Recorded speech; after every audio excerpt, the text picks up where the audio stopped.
బీఆర్ఎస్లోకి జీవన్ రెడ్డి. మనం ఏ సోషల్ మీడియాలో చూసుకున్నా ప్రజెంట్ నడిచే ట్రెండింగ్ టాపిక్ జీవన్ రెడ్డి గారు బీఆర్ఎస్లోకి జాయిన్ అవుతున్నారు. మరి మొన్నటిదాకా జీవన్ రెడ్డి గారు కాంగ్రెస్ కండువా తీసి నేలకిసేసి పారేయడం, లేకుంటే ఈ కాంగ్రెస్ పార్టీలో నాకు ఇజ్జత్ అనేది లేకుండా పోయింది. 40 ఏళ్ళు ఈ పార్టీ కోసం నా రక్తాన్ని ధారపోసి మరి కంటికి రెప్పల ఈ పార్టీని కాపాడుకుంటూ ఈ పార్టీలో కొనసాగుకుంటూ వచ్చాను. ఈ పార్టీ నాకు బువ్వ పెట్టింది. కానీ ఒక కౌలుదారు వచ్చినట్టుగా రేవంత్ రెడ్డి సీఎం కావడానికి కాంగ్రెస్ పార్టీని ఎంచుకొని ఈరోజు కాంగ్రెస్ పార్టీలో ఉన్న సీనియర్ నాయకుల్ని మొత్తం తొక్కుకుంటూ పోతా ఉన్నాడు. ఆయన సభ మీద ఎక్కి కేసీఆర్ని తొక్కుకుంటూ పోతా అని ఆయన అసెంబ్లీ సమావేశాల్లో మాట్లాడలేదు. ఆయన కాంగ్రెస్ పార్టీ వాళ్ళను ఉద్దేశించుకుంటూ ఆయన డైరెక్ట్గా వార్నింగ్ ఇవ్వడం జరిగింది అనుకుంటూ ఇటీవలే జీవన్ రెడ్డి గారు పలు ప్రెస్ మీట్లు పెట్టి వాళ్ళ సీనియర్ కాంగ్రెస్ నేతలతోటి భేటీ అయ్యి మాట్లాడే విషయాన్ని ఇంటింట వైరల్ అవుతూ ఉంది. దీన్ని కథనంగా తీసుకొని ప్రతి ఒక్క మీడియా ఛానల్స్ కూడా బీఆర్ఎస్ పార్టీలోకి ఫలానా రోజున చేరిపోబోతున్నాడు, ఫలానా గ్రౌండ్లో చేరిపోబోతున్నాడు, పెద్ద ఎత్తున బహిరంగ సభను పెట్టి కేసీఆర్ని బయటికి పిలిచి ఆ యొక్క పార్టీలో కండువ కప్పుకోబోతున్నారు అనుకుంటా కొన్ని మీడియా ఛానల్లో కథనాలు నడుస్తూ ఉన్నాయి.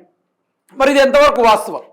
ఇన్ని రోజుల్లో రేవంత్ రెడ్డి తనకు పరిపాలన చేతగాక గత 2.5 సంవత్సరాలని కాలయాపన చేసుకుంటూ 6 గ్యారెంట్ల అడగకుండా రేవంత్ రెడ్డి తప్పించుకునే దిశ వైపుగా తిరుగుతూ ఉన్నాడు. ఇన్ని రోజులుగా రేవంత్ రెడ్డి స్కెచ్ చేశాడు, ప్రజల మీద స్కెచ్ చేశాడు, ఏ విధంగా కాలయాపన చేయాలనే విషయం పైన ఆయన స్కెచ్ చేశాడు. కానీ ఇప్పుడు రేవంత్ రెడ్డి పైన సొంత కాంగ్రెస్ నాయకులే స్కెచ్ చేస్తూ ఉన్నారు. మాజీ మంత్రి జీవన్ రెడ్డి గారు వేసిన ఆ యొక్క స్కెచ్ ఈరోజు మామూలు స్కెచ్ కాదు. ఓ 9 మంది ఎమ్మెల్యేలతోటి కదిలి ఆయన బీఆర్ఎస్ పార్టీలో చేరే దిశ వైపుగా అడుగులు వేస్తూ ఉన్నాడు. దీంతో రేవంత్ రెడ్డి గారికి దెబ్బ మీద దెబ్బ. ఎన్ని రోజులుగా ఒక ముఖ్యమంత్రి హోదాలో ఉండి రేవంత్ రెడ్డి మాట్లాడిసిన మాటలు కూడా మేము విన్నాం. ఓ ముఖ్యమంత్రి హోదాలో చేయరాని పనులు కూడా చేసిందని మనం చూసాం. భూ కబ్జాలంటూ, లేకుంటే ఆయన రియల్ ఎస్టేట్ దందాలు నడిపే వ్యక్తిగా, లేకుంటే ప్రజల భూములు కబ్జాలు చేసే కబ్జాకోరుగా అనే విషయాన్ని ఓ ముఖ్యమంత్రి చేయరని పనిని కూడా మనం చూసాం. కానీ ఇప్పుడు అలా కాదు. రేవంత్ రెడ్డి యొక్క పరిపాలనలో ప్రజలు విసిగిపోతున్నారు. ప్రజలు ఏ ఒక్కరు కూడా బాగుపడతలేరు. ఈరోజు చదువుకున్న గొప్ప గొప్ప గ్రాడ్యుయేట్స్ విద్యార్థులు వాళ్ళకు సరైన ఉద్యోగాల యొక్క నిరుద్యోగత పెరిగిపోతూ ఉంది. చిన్న చిన్న పిల్లలు ఈరోజు గురుకులాలు చదువుకునే వారికి కూడా ఫుడ్ పాయిజన్ అనుకుంటూ వాళ్ళ విధంగా అస్వస్థకు గురై, లేకుంటే నియర్ బై వాళ్ళు చావుని పరిచయం చేసుకొని మళ్ళీ తిరిగి వచ్చే స్థాయి దాకా వెళ్ళిపోయారు. ఇవన్నీ చూసిన జీవన్ రెడ్డి గారు ఈరోజు వాళ్ళ నియోజకవర్గంలో కావచ్చు, కాంగ్రెస్ పార్టీలో వలస వచ్చిన 10 మంది బీఆర్ఎస్ పార్టీ ఎమ్మెల్యేలు కావచ్చు, రేవంత్ రెడ్డి వాళ్ళకి ఇచ్చే ఇజ్జతు ఈరోజు కాంగ్రెస్ పార్టీలో ఉన్న సీనియర్ నాయకులకు ఇవ్వకపోవడంపై ఆయన అసంతృప్తికి గురయ్యి ఈరోజు ఆయన మండిపడ్డం కూడా జరిగింది. ఆనాడు గతంలోనే కేసీఆర్ నా ఇష్టమైన నాయకుడు, కేసీఆర్ తోటి నాకు దోస్తానం ఉంది అనుకుని జీవన్ రెడ్డి గారు పలుమార్లు మాట్లాడడం కూడా జరిగింది. కేసీఆర్ గారిని ముట్టుకుంటే తెలంగాణ తగలబడుతుందని కూడా జీవన్ రెడ్డి గారు కూడా మాట్లాడడం కూడా జరిగింది. మరి ఆయన వెళ్ళిపోవడానికి గల కారణాలు ఏంది? ఎంతమందితో వెళ్ళిపోతున్నాడు? ఏ రోజున ఏ బహిరంగ సభలో ఆయనని కండువా కప్పే కార్యక్రమం దిశగా వెళ్ళిపోతున్నారో ఒక్కసారి చూసుకునే ప్రయత్నం చేద్దాం. అయితే జీవన్ రెడ్డి గారు ఆయన 40 సంవత్సరాలుగా ఈ యొక్క కాంగ్రెస్ పార్టీలో కొనసాగారు మిత్రులారా. ఎటువంటి మచ్చ లేకుండా ఆయన ఎక్స్ మినిస్టర్గా బ్రహ్మాండంగా పనులు చేశాడు. ప్రజల కోసం ఆయన తనవంతైన కృషి చేసి ఆయన నియోజకవర్గంలో ఆయన పనిచేయడం కూడా జరిగింది. అయితే ఈ 40 ఏళ్ల పాటు ఏ ఒక్కరు కూడా రియల్ కాంగ్రెస్ అంటదాన్ని. అయితే ఇక్కడ ఏం చేసిర్రంటే కాంగ్రెస్ పార్టీని కిల్ చేసేసారు. ఎవరు? రేవంత్ రెడ్డి గారు ఈ కాంగ్రెస్ పార్టీని కిల్ చేసేసారు. కంప్లీట్గా కాంగ్రెస్ పార్టీని లేకుండా చేస్తున్నారు ఒక లెక్కని చెప్పాలంటే. అయితే ఇదే ఆయన బాధ. అసలు కాంగ్రెస్ పార్టీ అనేది అంతమైపోతుంది. రేవంత్ రెడ్డి అనేటోడు వలసకొచ్చిండు, కౌలుకొచ్చిండు అంతే తప్ప అతను కాంగ్రెస్ భావాజాలం కలిగిన మనిషి కాదు. అట్లాంటి తెలంగాణ రాష్ట్రానికి హానికరమని జీవన్ రెడ్డి గారు పలుమార్లు హెచ్చరించడం కూడా జరిగింది. అయితే నేను ఒక్కరిగా పోను, పోతూ 9 మంది ఎమ్మెల్యేలను తీసుకొని పోయి బీఆర్ఎస్ పార్టీలో జాయిన్ చేయించి బీఆర్ఎస్ పార్టీ గవర్నమెంట్ని ఫామ్ చేసేటట్టుగా చేస్తా. అవసరమైతే ఇంకో 5 మందిని కూడా కలుపుకుంటా, ఇంకో 5 మందిని కూడా తీసుకొని వెళ్ళిపోయి ఏం చేయాలో చేస్తా అనుకుంటూ జీవన్ రెడ్డి గారు ఆయన కాంగ్రెస్ పార్టీలో ఉండి అసంతృప్తికి గురై తెగించేశాడు. ఆయన కోపాలు, ఆయన ఉక్రోషాలన్నీ కట్టలు దాటిపోయినాయి. కాంగ్రెస్ పార్టీ లైన్ దాటిపోయింది.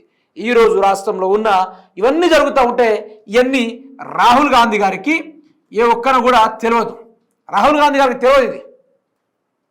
ఇది మొత్తం రేవంత్ రెడ్డి డైరెక్షన్. మొత్తం దాచిపెడతా ఉన్నాడు. మీడియా మేనేజ్మెంట్ చేస్తూ ఉన్నాడు ఆయన. మీడియా మేనేజ్మెంట్ చేస్తూ ఉన్నాడు. ఈ మీడియా మేనేజ్మెంట్లో ఈ విషయం బయటకు పొక్కడం లేదు, పొక్కకుండా చూసుకుంటున్నాడు. బ్రహ్మాండంగా దీన్ని మెయింటైన్ చేసుకుంటున్నాడు.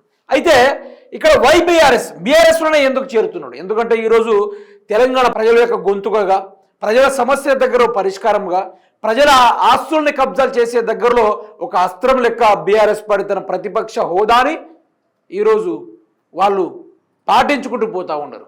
కానీ కాంగ్రెస్ పార్టీ సొంత పార్టీ కాంగ్రెస్ నాయకుల్నే నరుక్కుంటూ పోతా ఉన్నా అన్న విషయం కూడా మనకు కనబడతా ఉంది. ఈ బీఆర్ఎస్ పార్టీ ఎట్లాంటిది? తెలంగాణ సాధించిన పార్టీ. ఏం పార్టీది? తెలంగాణ సాధించిన పార్టీ. ఈ తెలంగాణ సాధించిన పార్టీ కాబట్టి ఈరోజు 4.5 కోట్ల ప్రజలు ఎవరైతే ఉన్నారో ఈ 4.5 కోట్ల ప్రజలకు అండగా నిలబడింది ఈ యొక్క బీఆర్ఎస్ పార్టీ. ఈరోజు రేవంత్ రెడ్డి 6 గ్యారెంటీల పైన గట్టిగా గొంతేసుకొని అడిగేది ఇదే బీఆర్ఎస్ పార్టీ. ఈరోజు కేటీఆర్ కావచ్చు, అదేవిధంగా హరీష్ రావు గారు కావచ్చు, వీళ్ళిద్దరు కలిసి ఈరోజు కాంగ్రెస్ ప్రభుత్వాన్ని ఏకిపారేస్తూ ఉన్నారు, కడిగేస్తూ ఉన్నారు. అందుకనే బీఆర్ఎస్ పార్టీ ప్రజల పక్షాన కొట్లాడే పార్టీ కాబట్టి జీవన్ రెడ్డి గారికి ఏ విధంగా సేవాభావం ఉందో ఆ సేవాభావం కలిగిన పార్టీగా ఈరోజు ఆ పార్టీలో వెళ్ళడానికి అవకాశం ఉంది. అయితే ఏ టైంకి ఎక్కడికి వెళ్తున్నారంటే మిత్రులారా మీరు తెలుసుకోవాలి.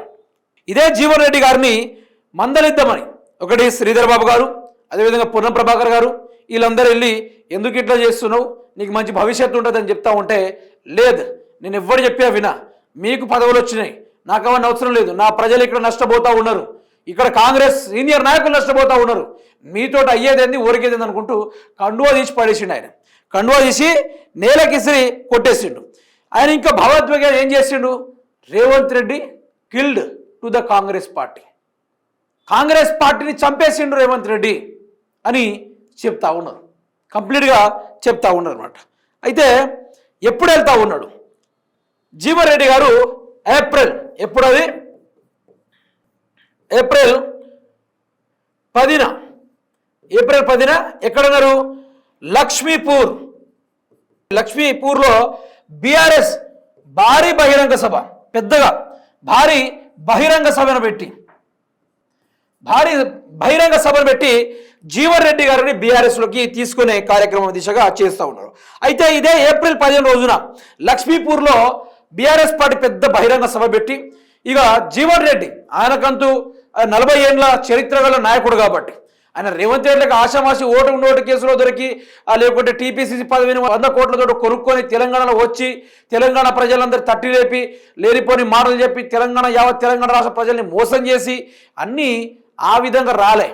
జీవన్ రెడ్డి అనేటోడు కాంగ్రెస్ పూర్తితోటి ముందుకు వెళ్ళిన ఓ వ్యక్తి, ప్రజానాయకుడు, ప్రజా కోసం నడిచిన ఒక వ్యక్తిగా ఆయన గుర్తింపు పొందాడు. అట్లా గుర్తింపు పొందిన నాయకుడిని ఏం చేస్తా ఉన్నారు మిత్రులారా అంటే, గౌరవంగా తన వయస్సుకు తన పార్టీ యొక్క సీనియారిటీకి మెచ్చి బహిరంగ సభను ఏర్పాటు చేసి బీఆర్ఎస్ జెండా కప్పబోతున్నారు. అందులోనూ ఆ బీఆర్ఎస్ జెండా కప్పే విషయంలో ఆ యొక్క ఏదైతే లక్ష్మీపూర్ ఉందో ఆ యొక్క ప్రదేశాన్ని కేటీఆర్ గారు, హరీష్ రావు గారు రేపటి రోజున పరిశీలించబోతున్నారని కొన్ని వార్తలు అయితే కూడా రావడం కూడా జరిగింది. రేవంత్ రెడ్డికి ఎక్కడ దెబ్బ కొట్టాలో ఆడ దెబ్బ కొట్టే ప్రయత్నం చేస్తారు. నిన్ననే హరీష్ రావు గారు ప్రెస్ మీట్ ముందు చెప్పారు, దమ్ముంటే వాళ్ళ వీళ్ళ సిద్దిపేటలో పోటీ చేయి, నువ్వు గెలువు, మంత్రి పదవి ఇస్తా అని చెప్పుడు కాదు, దమ్ముంటే నువ్వు పోటీకి రా, నా లెక్కేందో సిద్దిపేట బలమేందో నీకు చూపెడతా అనుకుంటూ హరీష్ రావు గారు వార్నింగ్ ఇచ్చారు. వార్నింగ్ ఇచ్చిన తర్వాత మీరు ఇక్కడ గమనించాలా, బీఆర్ఎస్ పార్టీకి ఎప్పుడు గోలు కొట్టాలో ఎక్కడ దెబ్బ కొట్టాలో బాధ్యతగా తెలుసు. ఈ యొక్క వాటిని మీరు గమనిస్తే ఇక్కడ యాజ్ ఇట్ ఈస్గా జీవన్ రెడ్డి గారితో ఒక భారీ బహిరంగ సభను ఏర్పాటు చేసి జీవన్ రెడ్డిని కండువ కప్పుకుంటే యావత్ తెలంగాణ రాష్ట్రం షేక్ అయిపోతుంది. కేసీఆర్ బయటికి వచ్చి ఆ బహిరంగ సభలో జీవన్ రెడ్డి ఎవరు? మాజీ కాంగ్రెస్ మంత్రి. అటువంటి మంత్రిని బీఆర్ఎస్ జెండా కప్పితే యావత్ తెలంగాణ రాష్ట్ర ప్రజల దృష్టి ఎటుపోతుంది? టార్గెట్ ఓన్లీ బీఆర్ఎస్ సైడ్ మాత్రమే పోతుంది. ఇంత గొప్ప ఆలోచన ఎవరికైనా వస్తుందా?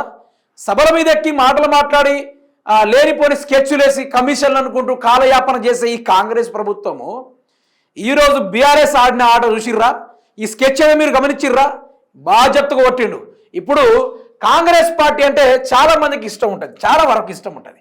ఇప్పుడు ఇదే ఈ బీఆర్ఎస్ తీసుకున్న నిర్ణయం వల్ల ఈ బీఆర్ఎస్ ఏం చేస్తుంది, కరెక్ట్ ఎండాకాలంలో ఈరోజు తెలంగాణ రాష్ట్ర ప్రజలందరూ పని చేసుకుంటూ మధ్యాహ్నం సేద తీరే టైంలో, మోస్ట్లీ ఎండాకాలం అంటే చాలా వరకు రైతన్నులకు కానీ చాలా వరకు కానీ ఎవరికి పని ఉండదు. అటే టైంలో సర్టెన్ టైంలో ఈ యొక్క లక్ష్మీపూర్లో వీళ్ళొక భారీ బహిరంగ సభ బీఆర్ఎస్ పెద్ద పాడున సభ పెడుతుంది. ఈ సభలో మళ్ళీ ఏం చేస్తారు, దగ్గర ఈ సభ కోసము మొత్తం 10 లక్షల నుండి 15 లక్షల వరకు మళ్ళీ బీఆర్ఎస్ శ్రేణులు, ఇందు నుంచి కాంగ్రెస్ శ్రేణులు కూడా వచ్చి కలవడానికి వస్తారు.